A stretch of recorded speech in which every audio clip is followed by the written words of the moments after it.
Hey, how's it going? Today I'm talking about Proof of Time Half Marathon Training Week 4. This is Running to the Castle, a podcast for slow, back of the pack Run Disney runners on a journey to running magical miles. Join me, Dr. Allie, as I share the secrets I've gathered as a runner, doctor of physical therapy, and coach. You'll learn the exact ways I get my clients to the castle strong, have a bigger buffer ahead of the balloon ladies, and have time to stop for character photos. Keep listening if your goal is to PR and fun, cross the finish line without feeling broken, and have energy to enjoy the Disney parks. Okay, week 4 had its ups and downs, for sure. So my speed workouts are Monday and Wednesday. I've switched it so I have a rest day on Tuesday and cross training on Thursday, long run Friday, rest on Saturday, and cross training on Sunday. I got 4 workouts done. I ended up making 3 rest days, and I had to make a decision of what workout do I move around? What workouts do I continue to do? How do I make this work for me? So I did have to question myself of, okay, what is my priority? Should I keep my speed workouts this week? Should I keep my cross training this week? Should I move my long run this week? So I'm going to get into all of that. So first day, Monday, speed workout. I decided to do a 45-minute 10K race pace tempo run. So if you are new to my world, I have 4 speed workouts that I recommend runners do. 30, 20, 10, progression run, hill workouts, and a tempo run. Tempo run is my favorite way to check pace when you're in a training block. So let me back up. Of course, my favorite way is pace testing, right? I was talking about this recently on one of my coaching calls that sometimes you will hear on the internet, on social media, on Instagram, wherever you're getting your information, that the recommendation for your easy runs is to run 2 minutes per mile slower than race pace. Where that information becomes problematic is for the group of runners that I work with, where some of us are new, most of us don't consider ourselves fast. Some of us don't even consider ourselves runners. We tend to be back of the pack. We like Disney first, found out that Disney does races later. And it's not that we were runners going and finding different races across the country and found out, oh, we can do it at Disney. Now, of course, there are going to be some of you in this category, but I would say the majority of runners that I work with say to me, I wanted to get healthier and running was a good option. I really like Disney and I found out that Disney does races. What a great excuse to go to Disney. Or other runners will say, I was at Disney on a race weekend and I saw people wearing their medals. I liked the medals. I thought it was so cute, cool, fun that these people got to earn this medal and walk around Disney, run around Disney during the race, and then go to Disney afterward. Or, my sister, brother, cousin, aunt does run Disney, and they got me into it. Something like that. So when we hear phrases like run 2 minutes per mile slower than race pace, that can be problematic because what the heck is my race pace?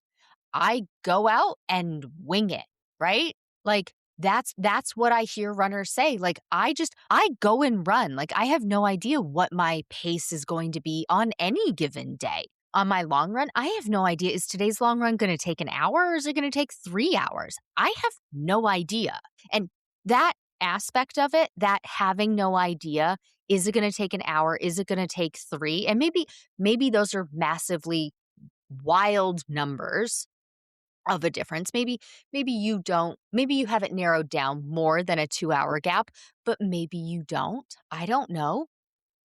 And that creates some anxiety. At least that would create anxiety for me. Like going out for a run and not being able to tell Royal I'll be back in 2 hours, but being like, okay, well, maybe I'm back in 2 hours or maybe I'm back in 5. I don't know. Like I can't plan my day around that, right? Like the day is gone at that point. And also, Royal will worry about me. Where I run, I do live in a safe area, but people in Vegas drive crazy. And I know everyone says that, but being a 24-hour city, there are so many third shift people, right? So if I'm running in the morning, I would have to look up the statistics on this, but with, almost everything being 24 hours around here, I believe there are more third shift overnight workers than where I used to live, as an example. And so people will be getting off work at 5, 6, 7 in the morning, driving home. Some of those people do what other people do after work and go out for drinks, because you can do that here. And so we have drunk drivers at all hours of the day. Now, not saying other places don't, but the likelihood goes up and up and up. I mean, there are just so many times that I see on the news 10 in the morning crash, blood alcohol level of astronomical amounts, stuff like that. So it can be dangerous here. And so even though I live in a relatively safe area, there's always something. It worries Royal. And so he does want to know, within reason, like how long this run is going to take me. So I I am able to be pretty accurate. I will tell him, "Oh, this long run should take me 97 minutes," or, "This long run will take me 3 hours." Like, I know if it's a 10-mile long run for a half marathon training, I anticipate my half marathons take me 3 hours. So that 10-mile long run is going to take me 3 hours.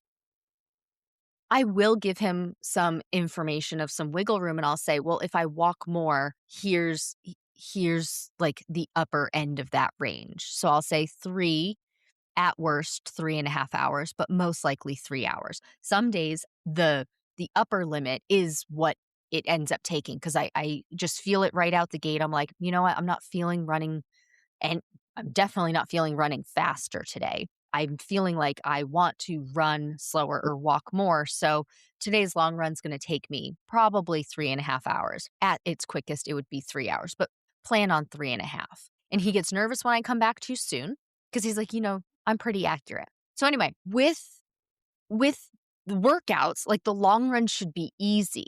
And so I have runners who want to test race pace because, like I was saying, we don't know. Oh, where I was going with that. My God, where am I today?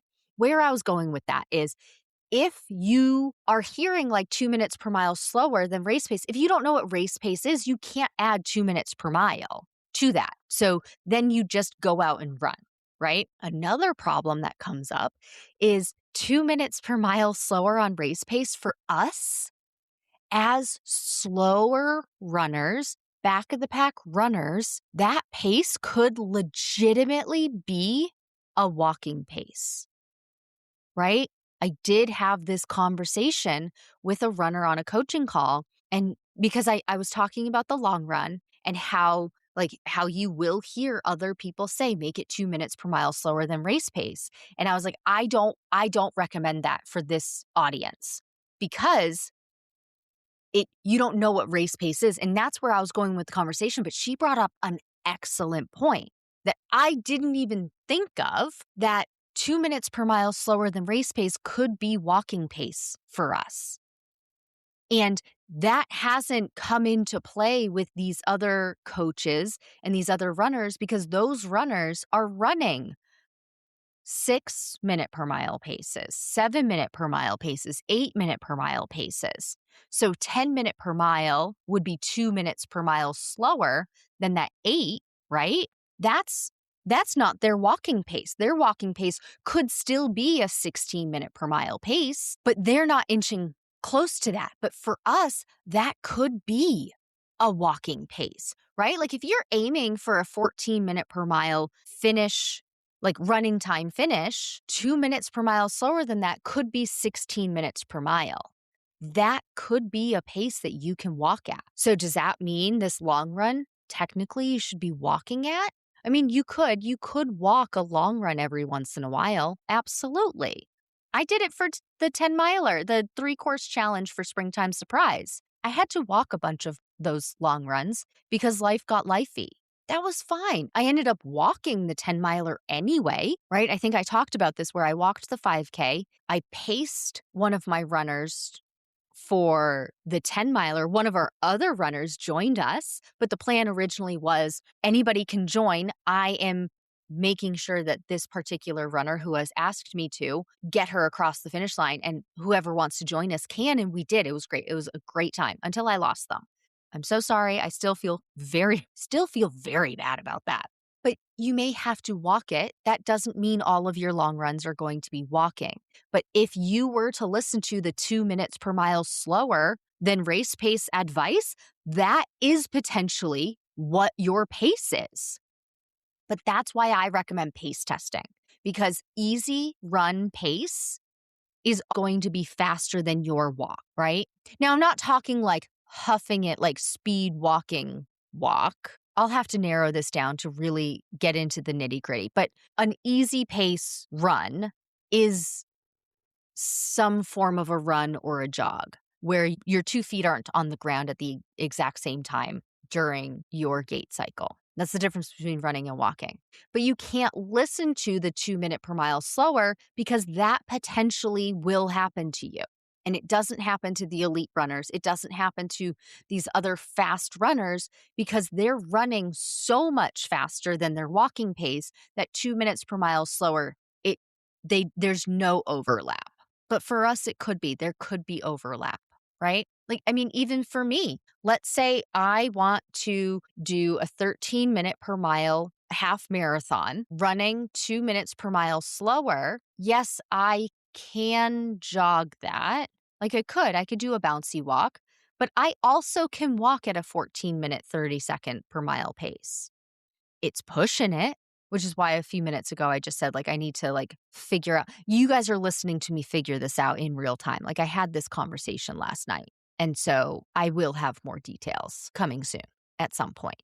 Who knows? Ask me questions about it and I will answer them.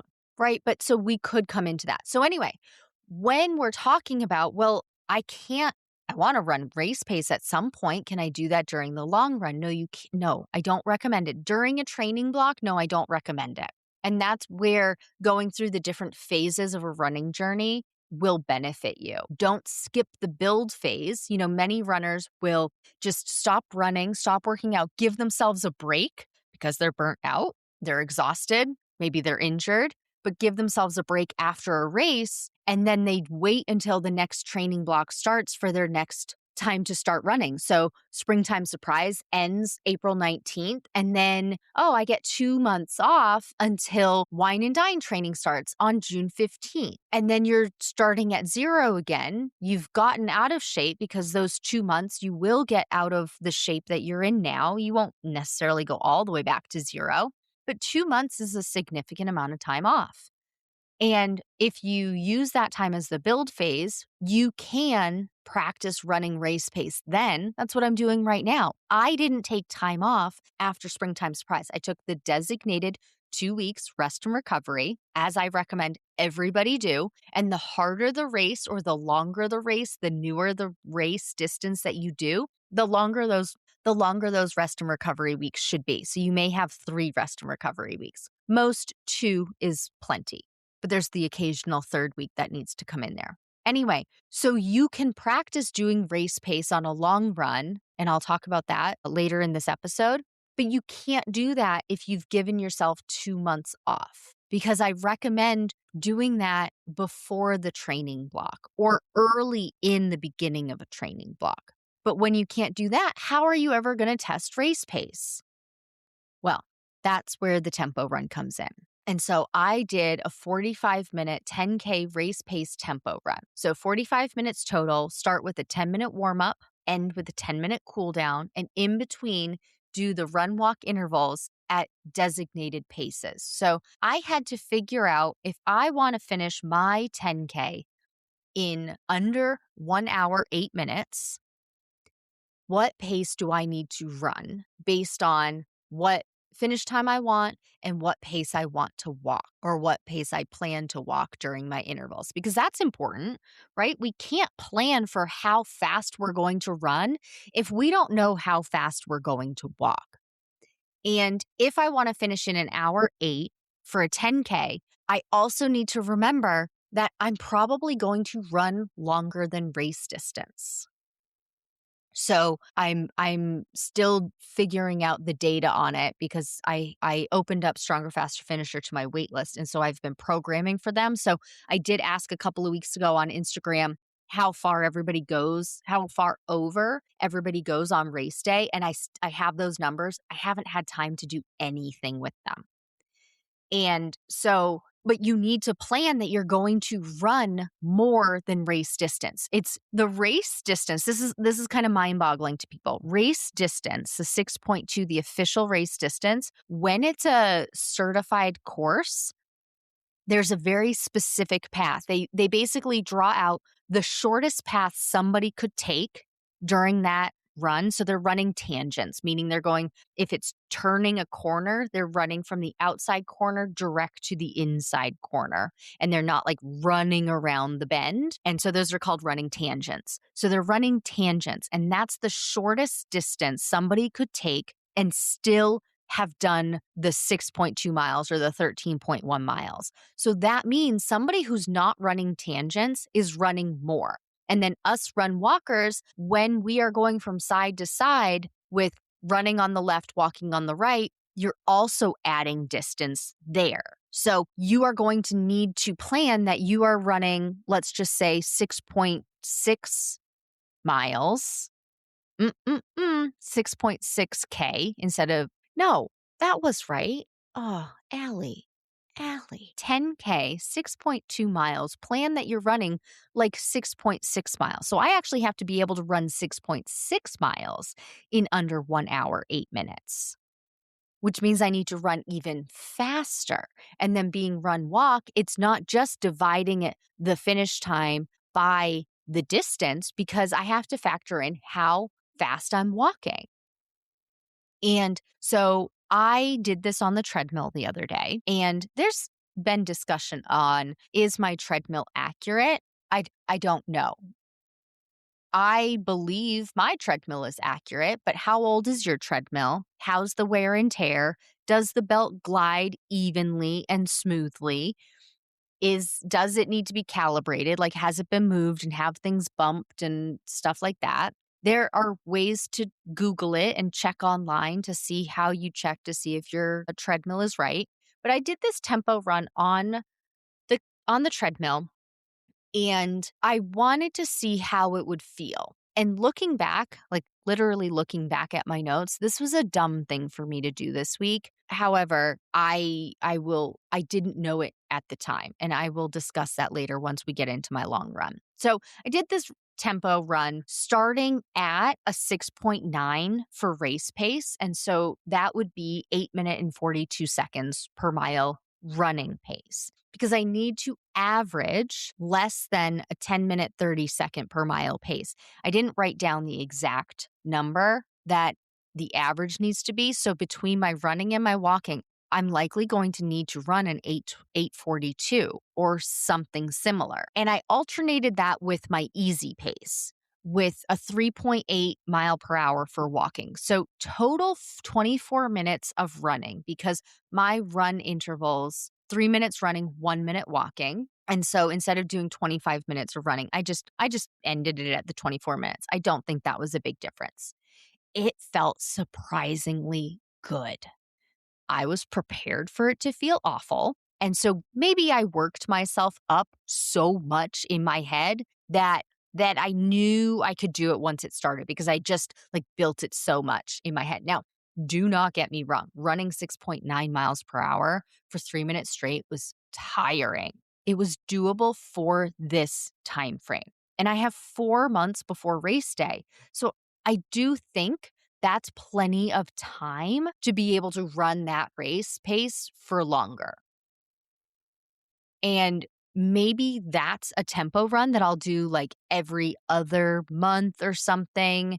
And add one more round of running race pace. So right now I alternated. So I ran race pace, then I ran easy. Then I ran race pace, then I ran easy. Then I ran race pace, then I ran easy. So maybe next time I do it, I run race pace for 2 rounds, then I run easy, and then I run race pace for 1 round or 2 rounds and go from there until I work my way up to doing the entire time running race pace. I don't know.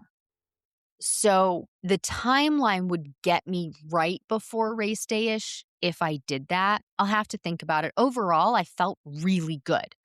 On my paced long run for this week, I I have a note in here. I literally write on my paced long run in 10 days, I may consider doing it on the treadmill to guarantee I'm on pace to see how doable it is. But I also need to look at the temperature. And I looked at the temperature and the race pace for 10 days from the time of this tempo run was not going to work out. So after this tempo run, I did lower body strength. I had to be done by 45 minutes because we had to go to Substrata. We had to go to the office because it was Memorial Day and product needs to be made. Product needs to be mixed. So instead of Royal calling in an employee, we go.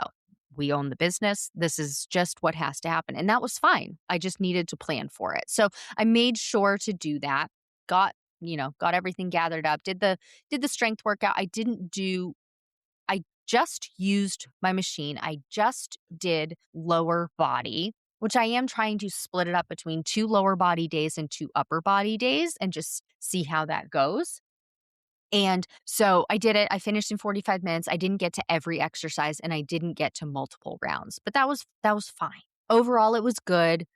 And I did add lateral lunges and curtsy lunges this time to make sure that I got lateral glutes, because to make sure that everything is well-rounded. So I recommend hitting all major muscle groups. And when I use my machine, I'm not doing lateral glutes. And that's a really big muscle group for just stability as a runner. It's what keeps your pelvis level when you're standing on one leg. And we've already talked about that when you're running, you're always on only one leg if you're touching the ground. Of course, there are flying feet picks, right? So at one point you're off the ground completely, but at one point or at different points, one leg is on the ground by itself. And so to keep your pelvis level, you do need stability in those lateral glutes. And then I also added in inversion for the ankle, eversion for the ankle, and dorsiflexion, because watching my videos back, I think on one of my feet, I think I'm dragging my foot a little too much. And that would go hand in hand with what I see on my shoes. But I do like kick my own heels just walking. So I didn't know if it was that, but I might be dragging my foot. So, which would line up with some disc issues I had years ago and just likelihood of some weakness that has happened on that side. Anyway, overall, workout was good. Had to push it. I did it on the treadmill again because I wanted to guarantee that I was hitting that pace. Tuesday and Wednesday, I had to make rest days. So Tuesday, rest day anyway. Wednesday, I had to make a rest day. And, I didn't write notes in here, but I'm pretty sure I had to make it a rest day because I did. I went to Substrata again. I went to Royal's office again that day. He needed to be down there, and so I needed to drive him. So I actually took the opportunity to set up a time to go to lunch with a friend who lives down near his office that I haven't seen in years. I don't think we've seen each other in person in years. So I had messaged her from the previous week and was like, hey, can you get lunch? And she couldn't that week. And so I made it a point to go back down the following Wednesday because I knew Royal had to be there again. And so I would drive him. And then Levi got to go too. I am definitely secondary human. So if Royal's not at home, Levi pouts all day. And so when he's left with secondary human, he just doesn't like it as much. So it is what it is. So we went as a family down to the office, which meant Thursday came, and Thursday was supposed to be a cross training day. I had to make the decision of, do I keep this a cross training day or do I make this a speed workout? And so I asked the question, what's my priority? well, my priority is getting faster. I'm going for this proof of time. I need to get faster. Will cross training get me faster? No, cross training will help my ability to breathe better and be fit, however, not fast, right? So there's a distinction there. For somebody who is having trouble, let's say it this way. If somebody comes to me, let's say I have two runners come to me. One runner says, I could go all day, like my legs could go all day if only I could control my breathing or I could control my heart rate. My heart rate gets too high, my breathing gets too much, I can't catch my breath, versus somebody else says, "Oh, I could breathe all day. I just can't get my legs to go faster." Right? So those are two different scenarios of two people who are having trouble finishing the way they want because of the first person is saying that their legs could go all day, their lungs give out before their legs do. And the second person is saying, my legs give out before my lungs do. So that first person is having cardiovascular fitness problems where they can't catch their breath. They can't, get enough oxygen and breath in. And the second person can get enough oxygen and breath in. They want to be able to push themselves harder, but they can't get their legs to do it. So two different scenarios. The first person who their lungs give out first, they need cardiovascular fitness. They need cross training.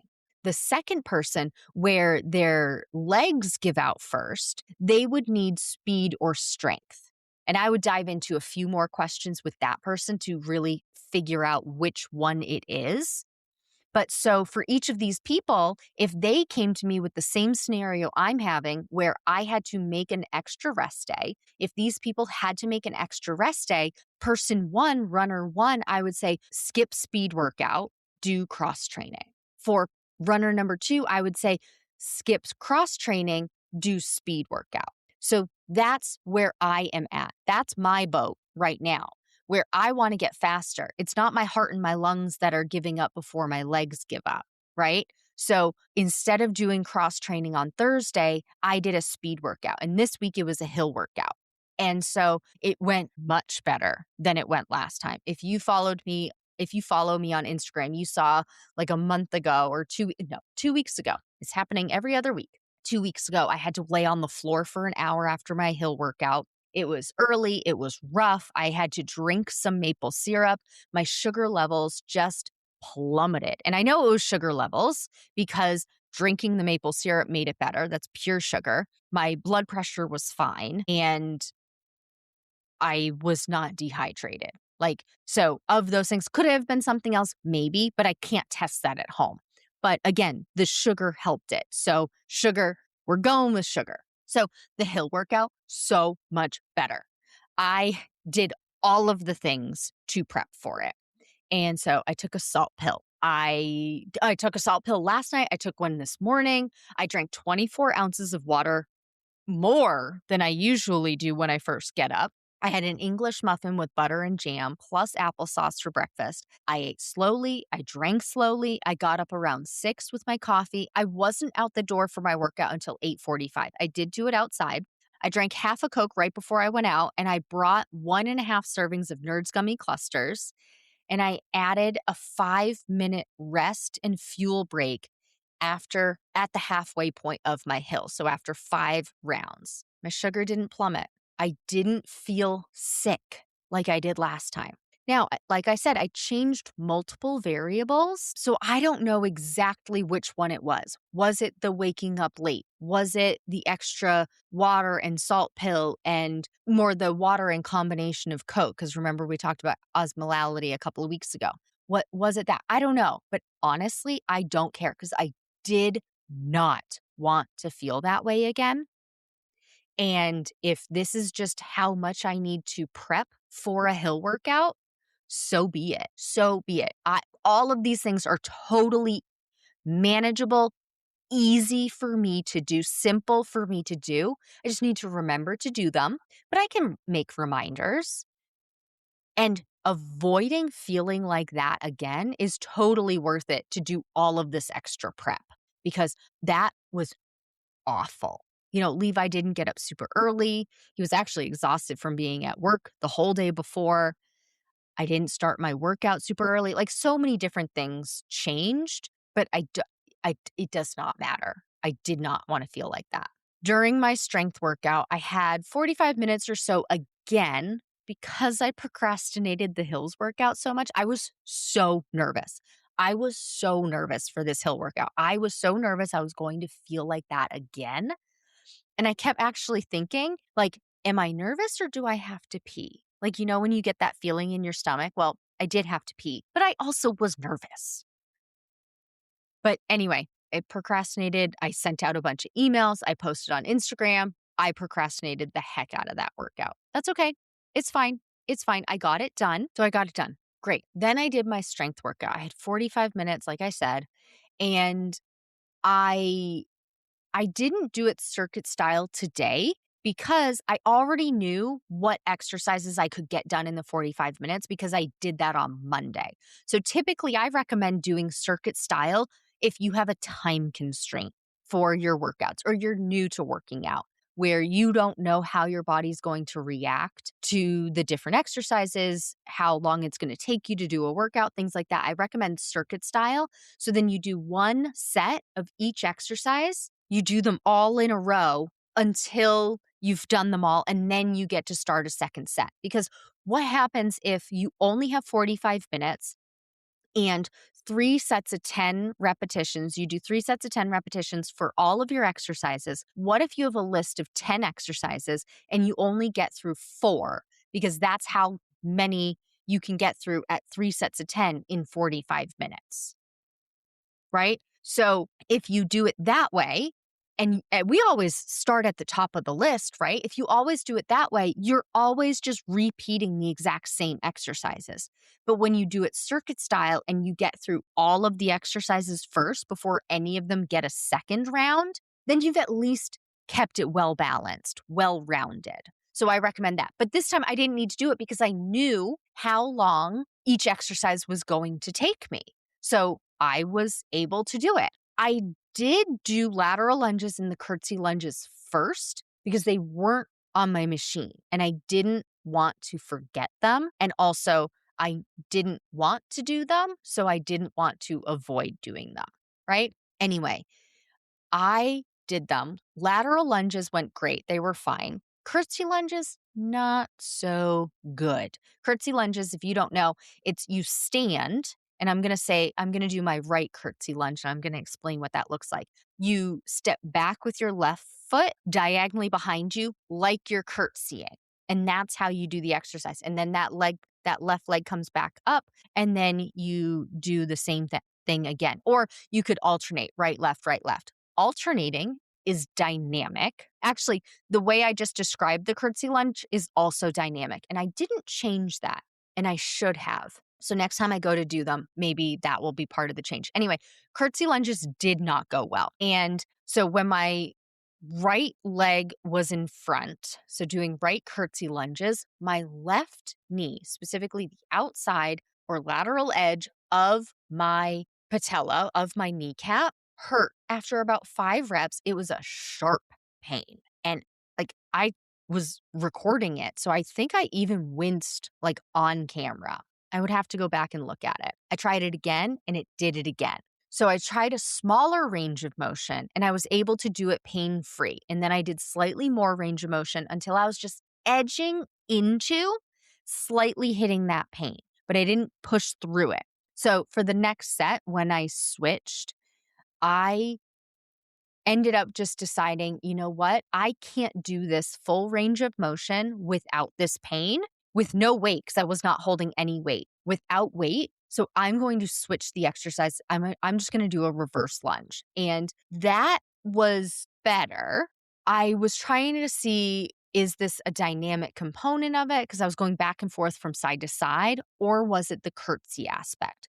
So reverse lunges straight back still had some of the pain to a lesser extent, but same location after about 5 reps. And I actually felt I actually felt pain later just squatting down to sit onto the ground. So Can I not squat or lunge? Is that what that means? No. This may be a one-time thing, but I started to delineate and determine, was it the motion? Was it how bent my knee was? Was it weighted and loaded? Like, was it the way I was weighted or loaded for it? So I took my massage gun, used it on my quad on the straight knee, all over. Then I did bent knee. I had no problem, no pain, no muscle knots. So then I stood up, I stretched my quad. That was a little tight. I could feel the area, but it wasn't painful. So it's not a passive stretch kind of muscle problem, but there is likely some inflammation in there, which I'm not surprised at. So because I could feel the area, but it wasn't painful, that means that it's not the muscle. But the area, something's going on because I could still feel it, right? Not pain, but like I could feel the area. So it was loaded use of that muscle, worse when the knee was loaded and bent, because I could do a full set of knee extensions, like leg extensions on the machine, no pain. And so that's still using the quad, but it's not an eccentric control, meaning it's not loaded and bent at the same time. It's a concentric activity, meaning I'm using the muscle to straighten out and do the action of the muscle, right? And I'm not expecting any or all of you to understand this, but this is where my mind goes when somebody has a pain, an injury, something like that, to figure out what is it and how can we still do exercise and not aggravate it. And so I could still do the leg extension, the knee extension machine. I couldn't even feel the spot, like no pain whatsoever. And that was at 8 repetitions. So that was fine. But on the next set at 4, I started feeling it. Not painful, but I started feeling it. So I could feel it if I went heavier or if I did too many more. It like I I I felt like that would have hurt more. So I just stopped at 4. Loading the muscle hurts, specifically loading it when stretched or in a bent position hurt. So that means moving forward, I need to be cautious with exercises where I'm loading through that muscle and it's bending. So squats, lunges, curtsy lunges, step down exercises, stuff like that. And of course, I'll still be cautious on the concentric exercises where I'm straightening out the leg and working it, but that is less worrisome. And worry isn't even the right word, but the thing I'm not going to be thinking about as much. So I still need to be mindful, not adding any more weight. And I need to be mindful of my range of motion that I'm doing so I can stay pain free. And so that likely means a smaller range of motion for 14 days. So why 14 days? I've talked about this in other episodes before. 14 days is the amount of time it takes your body to naturally take care of a minor injury, a minor muscle tear. Your body, it can turn over new cells and replicate them and load them in 14 days. That is physiologically how long it takes. So 14 days. I still want to load the quad. So I still need to continue exercises in a way to strengthen my quad without pain. Because if I don't load my quad, will it feel better? Yes. Because it was rested and I didn't poke the bear. It will make it feel better. But if I rest completely from that motion for 2 weeks and then say, oh my God, this feels great, I'm healed, and I go back to curtsy lunges, I'm going to have the pain and it's going to be worse and it's going to last longer than however long it lasts now.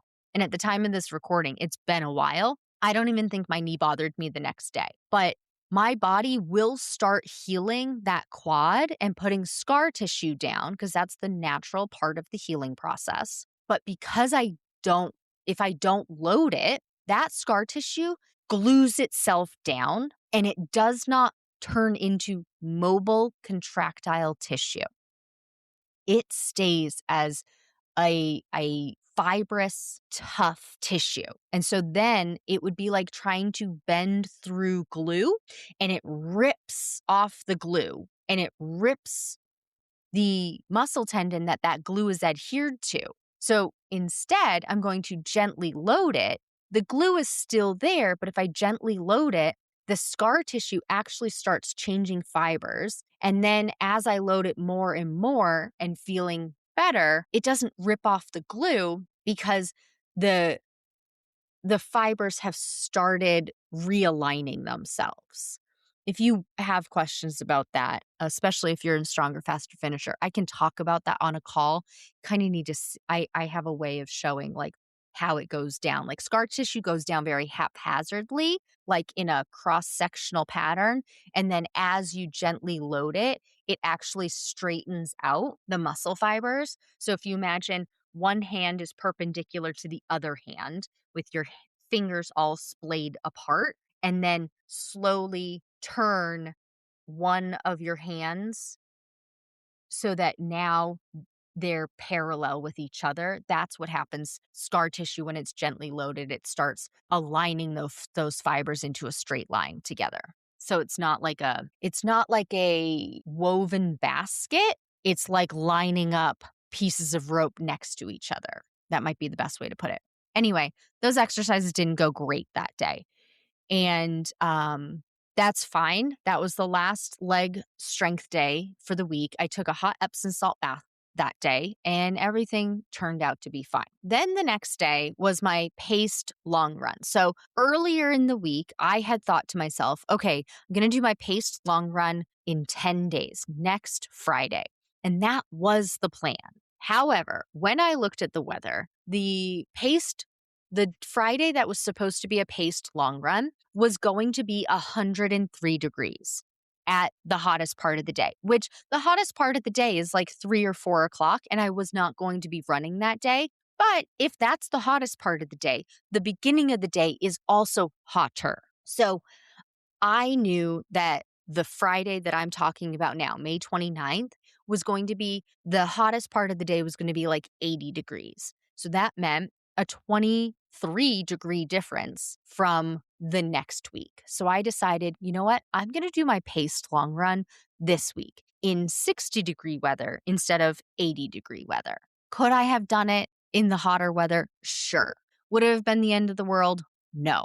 But I have options. So why not, instead of doing it for 6.2 miles, that's why it was going to be that day, because it was going to be a 10K. I just decided to do it on a shorter distance, so 5.5 miles. Well, this run sucked. It was so hard. It was so hard to keep those race paces. The easy pace felt great. And I think I overshot race pace by a lot. And I'm saying this, I wrote this before I ever looked at my watch. I think I overshot the race pace by a lot. I haven't looked at my final paces yet, but I think I was going too fast. And that's probably why it felt like this was why it felt like this, right? One thing that I may find for race pace and races that I need to do is I may have to change my running intervals. So I wrote all of this before I looked at my watch. Well, I looked at my watch and I didn't hit race pace once. So I was running fast, thinking I was hitting race pace. It was so hard and I didn't hit it once. I was inching close to it, but I didn't hit it. And that is unfortunate. So I had a really hard time with this. And on the day that this happened, I thought a big part of it was because my intervals were too long. It was really hard to keep my race pace for 3 minutes at a time. I seemingly did it okay on the tempo run. And so I started thinking, okay, well, maybe I will make my intervals shorter, where I run 2 minutes, walk 1 minute, instead of run 3 minutes, walk 1 minute. I don't know. I'm going to have to play around with it. And you may find that for longer distances or different race goals, you may have to change around your intervals too. We're just going to see how it goes. But now that I'm recording this after the fact, I think I blacked out and forgot that I did the tempo run earlier in the week and I did a hill workout the day before this paced long run. That's a lot of stress on my body.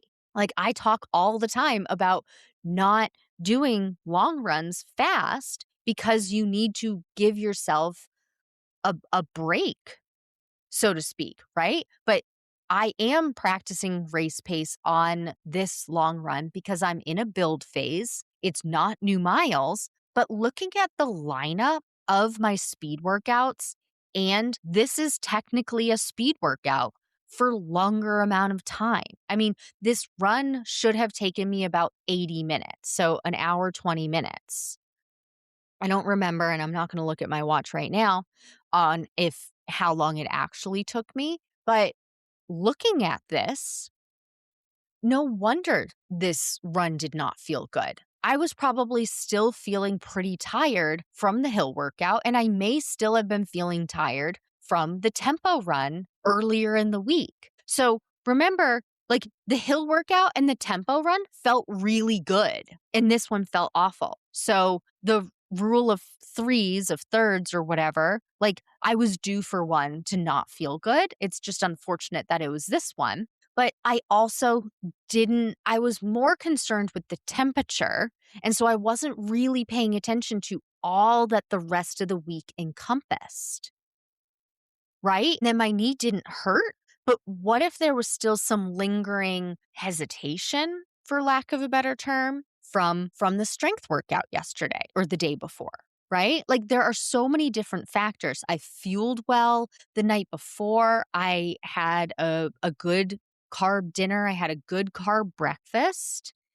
And like it s- seemed like I was ready and prepared. And after the fact, I'm looking at this and all of those speed workouts together, that's really hard. And tempo runs, race pace tempo runs are really hard, but tempo runs are hard. And hill workouts are hard. That's a lot of stress on my body. And it just decided, like, this is not going to go well. This is one of the reasons why I recommend taking it so easy during your taper leading up to your race, so you don't accidentally overdo it, because you don't want to have what happened to me on this paced long run happen on race day. That's why I don't recommend doing long runs during race week. And I recommend that once you hit peak mileage, that peak long run, that longest long run, that you don't do any more speed workouts leading up to your race. Because one bad day, one, not even bad, it could be a great day, but it's really stressful on your body, that could take you 10 to 14 days to recover from. Now, I'm not going to know how long this run is going to take me to recover from, because at the time of recording this, I actually haven't worked out at all this week in week 5. And that's a whole other episode. I literally will tell you about it next week. But so I won't have a good gauge on how long it will actually take me to feel good again, because this is not an accurate week to do that description or figure that out rather, right? And so this just was not a good pace long run. So please remember, it's not always just the one run that you're in. You have to look at it like from all angles, from a bird's eye view. You need to look at the week or the months as a whole. You can't just look at the one workout. You have to look at multiple things and factors. And then after that long run, I stretched at the park because I had driven to my old neighborhood so that I didn't have to figure out my path. I know where I need to run to get to be 5.5, 6 miles or whatever in my old neighborhood. And it's only 5 minutes away. So I just drove over there, I stretched in the park, and then I got home and I did an upper body strength routine on my machine. I did medium weights, and actually my left thumb was really hurting with some of the dumbbells. And it was hurting so much, I could not hold the 15-pound dumbbell, which would be a heavy workout for my biceps curls. So I dropped down to 10. That was still problematic. So I actually ended up doing just one repetition, one set, because the pain just lingered after I stopped. So I had thumb surgery. Actually, 16 years ago this month, June 1st, 2010, I had thumb surgery. And based on that injury, I know I will likely develop arthritis. Maybe I likely already have actually. And in some of the surrounding joints, normally it's fine, but sometimes holding dumbbells or holding the machine handles just puts pressure on it. And it could be, I think it's because of how I wrap my hands around the things that I'm holding because my hands are small. Handles and grips are just a bit too big for me. And then when I'm trying to exert force through it and pull it, it doesn't quite work. And then I don't have as much mobility in this thumb anymore.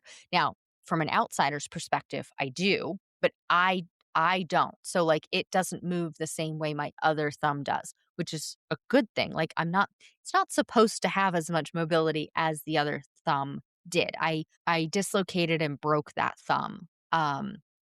When I was playing soccer in, 2009, and you might be thinking, "Allie, dummy, you don't use your hands in soccer." Well, I was a goalie, and so I went out for a dive. It was a particularly muddy day, and I went out for a dive. My thumb stuck in the mud, and the other player kicked the ball, which moved my hand, and my thumb stayed in the ground. So that was not fun.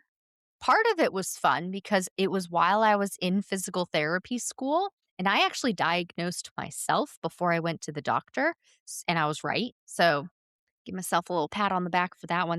That was a really cool thing to happen to me because it kinda solidified, like, yes, you understand what's going on in the body, and you can take information, and you can diagnose somebody with that information, right? Like, that was something before I ever finished physical therapy school, it just, like, reinforced, like, "Okay, yeah, you know what you're doing," and not everybody gets that reinforcement while they're going through school, so that was fun for me, but the rehab aspect and stuff of it was not, and I ultimately that happened in November, and I ultimate or it was right around Halloween, and so, ultimately, I needed surgery on it because rehab it was not rehabbing, and turns out it's because part of the capsule that goes around the bones, it was flipped and stuck between my 2 bones, and you may have heard me say this story before, but the thing that hurt the most after the initial injury was just walking. And my doctors used to be like, "What are you talking about walking? You're walking on your hands? Like, what's going on? Why does walking hurt?" And I was like, "I have to put my hand in my pocket in order for it to not hurt when I walk."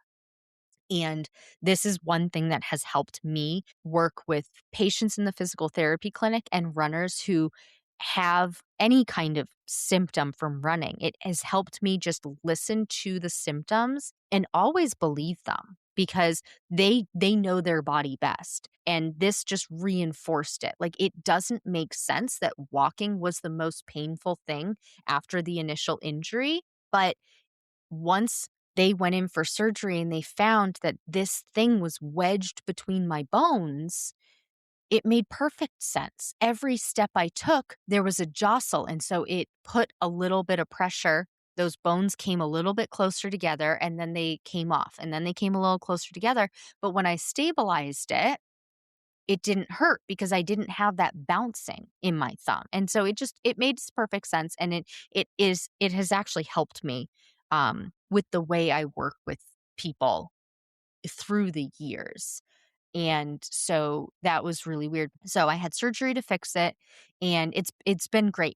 It acts up every once in a while and it's usually with these types of things where I have to hold something and it my thumb just wasn't having it. So that's how that strength workout went. But I did what I could and finished up.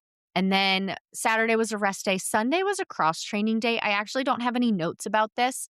I don't think I really wanted to do this workout. I think I fit it in later in the day because we ended up having problem with our shower and we were going to be having work done on our shower all week. And so it kind of got to the point on Sunday where I was like, I don't really want to do it, but I don't think I'm going to be able to work out or work out the way I normally do at all this week. So let me get this last workout in and just go from there. And so I did. I'm always glad when I finish a workout. So it was one of those days where I was like, I don't want to do it.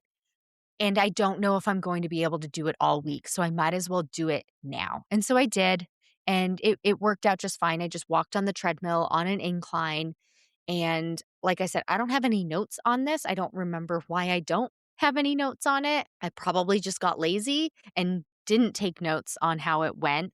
But I think I just watched a TV show. Actually, yeah, now I remember. I watched Sabrina the Teenage Witch. That's the only time I would have watched it. And I put that on Disney Plus and yeah, just got a little workout in, got a little walk in and call it a day. So overall, I'd say, my cross training walk neutral, not good, not bad.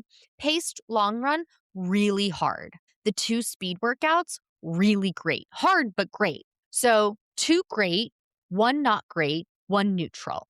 That's a pretty solid workout week. I got 4 workouts in when having to rearrange life getting lifey. And I took the priority of should I cross train or should I do a speed workout? And because my goal is getting faster, speed workout it was. And so I made my normal speed workout day a rest day and then made my normal cross training day a speed day. And I just manipulated it.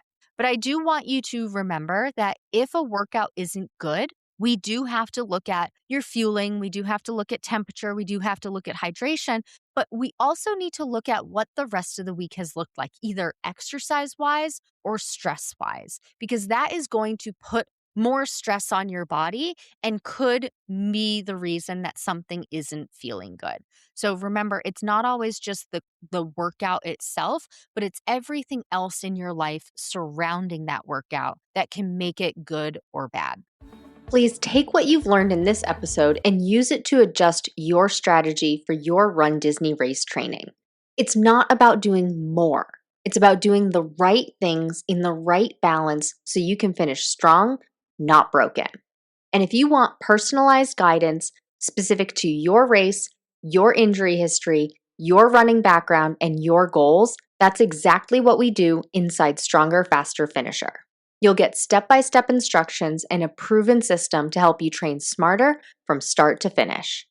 Join the waitlist today to be the first to know when it opens next. That's all for now. Talk to you soon.